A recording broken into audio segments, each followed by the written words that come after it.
मेरे पास इतना टाइम नहीं कि मैं दूसरों पे इन्वेस्ट करूं अभी।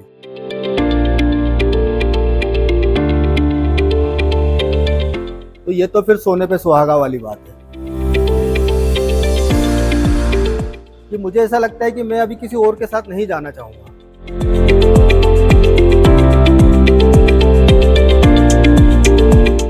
मेरा नाम हरजीत सिंह खालसा है। मैं इस मोनी जी एंटरप्राइजेस में पार्टनर हूँ। हम लोग पिछले 15 साल से इंपोर्ट एक्सपोर्ट के बिजनेस में है, कटिंग टूल्स लाइन में है। These products are actually tungsten carbide की रॉड्स है जिनसे कि टूल्स बनाए जाते हैं। हमारा import mainly China, Germany, America सभी जगह से इंपोर्ट आता है और ऑल ओवर इंडिया में मटेरियल सोल्ड होता है। मैं मैकेनिकल इंजीनियर हूँ, 95 पास आउट। जब हम लोग इंजीनियरिंग के फाइनल ईयर में थे तब जो प्रोजेक्ट्स हुआ करते हैं तो प्रोजेक्ट्स में ही कुछ मेरे फ्रेंड्स ने सोलर एनर्जी पे कुछ प्रोजेक्ट्स किए थे। तब से ही मैं सोलर एनर्जी को लेकर अति उत्साहित था और मैं चाहता था कि सोलर पे कुछ काम किया जाए ताकि रिन्यूएबल सोर्स ऑफ एनर्जी को यूज़ किया जाए और कार्बन का जो उत्सर्जन है उसको कम से कम रखा जाए, जिससे कि देश के लिए विदेशी मुद्रा की भी बचत होगी और जो ऑयल कंजप्शन है, पॉल्यूशन कंट्रोल होगा उससे। तो तब से ही मेरे मन में था कि मैं सोलर पे कुछ काम करूँगा। इन रियल मैंने फर्स्ट टाइम एक सोलर प्लांट घर पे छोटा सा 1.5 किलोवाट का और कंपनी में भी 1.5 किलोवाट का जो ऑफ ग्रिड था वो मैंने शुरू किया, पर वो उतना सक्सेस नहीं हो पाया। फिर जब गवर्नमेंट ने नेट मीटरिंग शुरू किया 7-8 साल पहले, घर पे एक 3 किलोवाट का सोलर सिस्टम लगाया। फिर उसको और अपग्रेड किया। अब घर पर जो है 12 किलोवाट का सोलर सिस्टम है। यहाँ कंपनी में हमने 16.5 किलोवाट का लगाया है और उससे हमारी जो एनर्जी कंजप्शन है जो हमारी कंपनी का वो लगभग कवर हो जाता है पूरा। बाद में हमने देखा कि जो हमारी कंपनी में जो को यहाँ पे डिलीवरी के लिए उनको गाड़ियाँ देना पड़ती है वो सब गाड़ियाँ इलेक्ट्रिक पे कन्वर्ट की हमने। उससे हमारा जो पेट्रोल कंजप्शन था वो 0 हो गया। अभी हम लोग सोलर पे बिजली बना रहे हैं, बिजली से हम गाड़ी चला रहे हैं, तो पूरा हम लोग कार्बन न्यूट्रल हो गए हैं। हमारे पास में 3 इस समय 4 व्हीलर से इलेक्ट्रिक और 12 हमारे पास में 2 व्हीलर इलेक्ट्रिक है। तो उससे एम्प्लॉयज़ को भी बेनिफिट है कि उन लोग का जो घर से आने जाने का जो पेट्रोल कंजप्शन, जो भी एक्सपेंसेस थे वो कवर हो गए। प्लस मुझे भी एडवांटेज है कि मुझे डिलीवरी के लिए जो उनको एक्सपेंसेस लगते थे वो सब कवर अप हो जाते। तो ये एक तरह से पूरी तरह से कार्बन न्यूट्रल भी हो गए और आपका एक्सपेंसेस भी आपके कंट्रोल हो गए। जैसे जैसे कंपनी ने ग्रो किया तो हमको हमारी एनर्जी डिमांड्स ज़्यादा लगने लगी। तो जैसे मैंने बताया कि इलेक्ट्रिक व्हीकल्स हमने खरीदे तो उसके लिए भी एनर्जी चाहिए उनको चार्ज करने के लिए। फिर हमने जो ऑफिस बनवाया तो उसके लिए नंबर ऑफ़ एसीज बढ़ गए। नंबर ऑफ़ एसीज बढ़ने का एनर्जी डिमांड बढ़ गया। तब हमने सोचा कि यहाँ कंपनी में भी हम सोलर पे ही एनर्जी बनाएंगे ताकि हमारी एनर्जी डिमांड जो है वो कवर अप हो सके।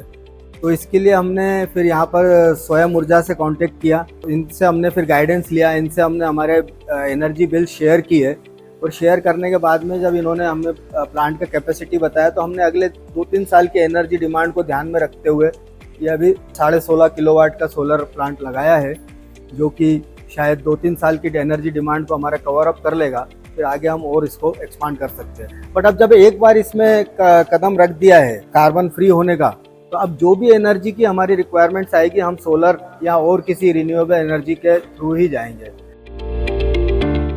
और एक बात मैं अपनी तरफ से ऐड करना चाहूँगा कि सोलर इंस्टॉलेशन को लेकर लोगों की एक मिसअंडरस्टैंडिंग या मिथ है कि इसका कॉस्ट ज़्यादा है। वो इनिशियल कॉस्ट है, 1 टाइम कॉस्ट है। उसके बाद में मेंटेनेंस इसका नेग्लिजिबल है। वो मैं बताना चाहूँगा कि मेंटेनेंस नेग्लिजिबल है। सोलर की जो 1 टाइम कॉस्ट है वो भी आपकी रिकवर हो सकती है अगर आप उसको अच्छे से प्लान करें। मैं एक एग्जांपल देता हूँ कि जैसे मैंने ये इलेक्ट्रिक गाड़ी लिया, ये लगभग 10 रुपये किलोमीटर पे मुझे बचत करती है। अगर मैं सोलर से बिजली बना रहा हूँ और ये गाड़ी में अगर महीने में 2000 किलोमीटर चला रहा हूँ तो मेरा 20,000 रुपये सीधा सीधा इसमें बचत है। और मैंने प्लांट लगाया, जो भी कॉस्टिंग उसकी आती है, तो मैं देखा जाए तो अगर मैं गाड़ी चला रहा हूँ सोलर से बिजली बना के, तो मेरी जो सोलर की जो पे बैक है, जो अमाउंट जो मैंने इन्वेस्ट किया है वो बहुत फास्ट होता है। एक ये हो गया। और दूसरा ये हो गया कि अगर आपका बजट में नहीं भी आता है, अगर आप इस पे लोन भी करा लेते हैं तो जितना आप एनर्जी बिल बचाते हैं उतने में आपकी इंस्टॉलमेंट 3 साल में लगभग कवर अप हो जाती है, 3 से 3.5 साल में। उसके बाद आपको फ्री एनर्जी मिलती है at least minimum up to 18 years. तो ये वन टाइम कॉस्ट है, आप इसको लोन लेकर भी करा सकते हैं, या अगर आपके पास कहीं पर सरप्लस है तो उससे भी करा सकते हैं। लेकिन आपकी मंथली जो सेविंग होती है वो आपकी 3 से 4 साल में कवर अप हो जाती है। और अगर आप इलेक्ट्रिक गाड़ी लेके चलाते तो ये तो फिर सोने पे सुहागा वाली बात है, वहाँ तो आप बहुत ज़्यादा सेविंग कर लेंगे।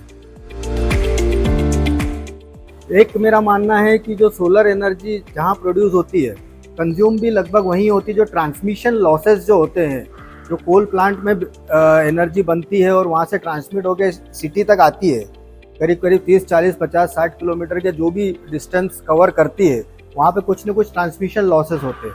लेकिन सोलर एनर्जी हमारी छत पे ही प्रोड्यूस होती है और हम लोग वहीं के वहीं यूज़ करते हैं, तो ट्रांसमिशन लॉसेस मिनिमम होते हैं, ये मेरा मानना है। और ये सब चीज़ें मैं लोगों को प्रमोट करता हूँ। मेरे थ्रू अभी तक 200 किलोवाट के लोग सोलर पे कन्वर्ट हो चुके हैं, और भी आगे मेरी प्लानिंग है कि इस साल में 2025-26 में कम से कम 500 किलोवाट तक लोगों को, छोटे छोटे यूनिट्स को, नॉट बिगर देन, बट उससे कवर अप हमारा मोस्ट पीपल भी कवर होंगे, फिर उनको देखकर शायद इस तरह से आगे और अवेयरनेस फैलती रहेगी। स्वयं ऊर्जा का जो मुझे एक अच्छा लगा कि जो इनकी टीम है, मैं हमेशा से सोलर वेंडर देख रहा था कि मुझे कोई एक वन स्टेप सॉल्यूशन मिले जो न सिर्फ सोलर प्लांट लगाने में बल्कि उसके बाद की सर्विस में भी मुझे सपोर्ट करे।